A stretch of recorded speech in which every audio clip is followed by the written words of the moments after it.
Thank you, Chairman Paul. Governor Noem, it's great to see you here today, and I want to first thank you for making yourself available not only to the entire committee, but the discussions that we had in my office, going perhaps a little more in depth in the issues than is possible in a hearing like this, and having that open and frank conversation is something that I appreciate. I also appreciate your willingness to spend time with committee staff as we conduct our due diligence and review of your qualifications and a background to serve as Secretary of the Department of Homeland Security. As our third largest federal agency with more than 240,000 employees and an operating budget of more than $100 billion, the Department of Homeland Security requires strong, stable, and principled leadership. Our nation faces serious threats and security challenges, from securing our borders and combating terrorism to preventing cyber attacks and responding to our nation's increasing number of natural disasters. And DHS is the first line of defense in all of those areas.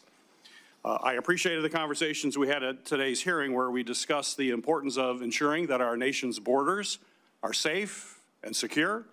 And while we must address the significant challenges we face on the southern border, we also need to ensure that there are sufficient resources to secure our northern border, something I know you're very familiar with as the governor of your state, including building out our Northern Border Mission Center. This is especially important in my home state of Michigan, which has two of the nation's busiest border crossings, and we're going to be adding another span shortly, the Gordie Howe International Bridge, which will open later this year. To facilitate the lawful trade and travel to those ports of entry that are absolutely critical to our economy, I've worked on legislation to hire additional U.S. Customs and Border Protection officers to meet increased staffing demands. We must secure our borders, but we also know it is well time past to streamline our immigration and our asylum process as well. In addition to border security, DHS is responsible for addressing many threats that face our nation. Just a few weeks ago, unfortunately, Americans were shocked to see two horrific incidents in New Orleans and Las Vegas, a deadly reminder that terrorism and radicalization remain very real and ongoing threats to our homeland. In my role on this committee, I've made combating foreign and domestic terrorism, as well as extremism, a top priority. In this complex environment, it is essential that DHS continue to focus on all terrorism threats, track and report data to Congress and to the American people, and coordinate between all components to ensure the department is effectively addressing all types of terrorist threats. We've also seen the persistent cyber attacks are still a very serious threat, in fact, an increasing threat.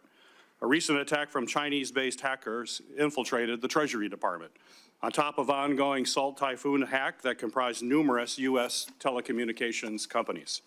There's no question that DHS must continue to lead the way in protecting our networks from foreign adversaries, cyber criminals, and so-called hacktivists to prevent cyber attacks from becoming increasingly devastating to our security as well as to our economy.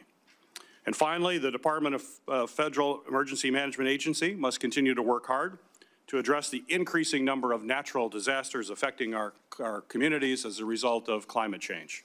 From violent storms like hurricanes that brought destruction to states across the South, to the devastating wildfires in California, and countless other severe storms and flooding events all across our country. We need leadership at the department that will ensure our nation effectively responds to communities when disaster strikes them. The safety and security of our nation and the American people depend on the department's ability to effectively address these wide-ranging threats. So, Governor Noem, thank you again for your willingness to serve in this incredibly important position. And thank you for being here today. I look forward to having a comprehensive discussion about how you intend to lead this critical department through a series of national security challenges, if indeed you are confirmed.